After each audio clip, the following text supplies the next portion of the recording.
Joyce Kom leronwa lipodno makare. Jatend migawo mateko Opiyo Wandayi owacho ni piny owacho dhi nyime kod chenro mar tieko lal mar stima ma kinde ka kinde gwenge mag Nyanza ma milambo mano South Nyanza. Bende owacho ni piny owacho dhi neno ni jogo ma pok otudi kod stima oyudo stima. Wandayi ni lose kinde yawo chenro mag tudo stima e gwenge mag Awendo. George Juma nigi ler mathoth.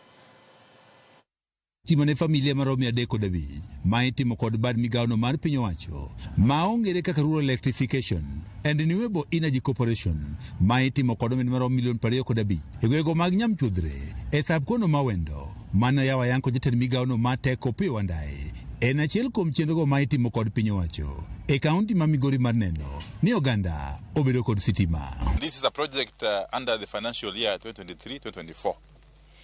In total, Awendo alone is going to consume about 56 million Kenya shillings. Entire Migori County is going to cost us about 200 million Kenya shillings. I want to assure my people of Awendo that we are going to continue connecting the unconnected areas. Because this electricity is going to bring around socio-economic development to you, it is going to benefit you and future generations to come. Wandayi mane uwe kinde yawo chenro ni mar keyo sitima e gwego mag Awendo wach ni piny owacho dhi nyime kod chenro mopogore opogore ma dhi konyo tieko lal mar teko mar sitima e gwego mag South Nyanza ma oting'o kaunti ma Migori, kaunti ma Kisii kaachiel kod Homa Bay. To address the issue of power shortages in this region, the only solution is the completion of those transmission lines, the high voltage transmission lines, which we have secured financing for.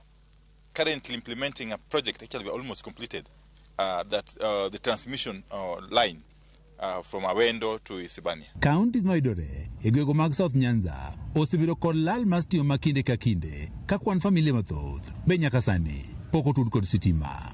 Lai manyien mar sitima mating'o teko stima mathoth ma igero kowuok Awendo nyaka Kehancha, Narok nyaka Bomet, kaachiel kod mano mawuok Sondu nyaka Ndhiwa gin mago meten migawono ma teko wacho ne dhi konyo tieko lal mar stima ma osebedo e gwego mag South Nyanza. I want to commend Mheshimiwa Water for what he's doing, to urge other members of parliament from Migori County to also invest more in rural electrification. Jaod Bruno ma Awendo Walter Wino ni wanigeno mare en neno ni oganda duto e gwego mag Awendo kaachiel kod kaunti ma Migori koro tud kod sitima. We are here with the MD Rerek, who has been very cooperative. She has really been of help to us as the people of Awendo. Like it has been mentioned by Waziri, we have several other projects that are ongoing in our constituency. Just want to assure you that the unconnected areas, I'm going to make sure that they are also connected to the grid. Ten migawono mar Rural Electrification and Renewable Energy Corporation kod mano makeyo teko stima Kenya Power ojiwo oganda mondo koro konygi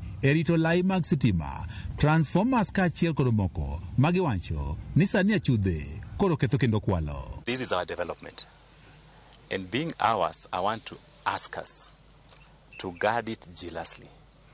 We have had instances of vandalism, conductor being stolen.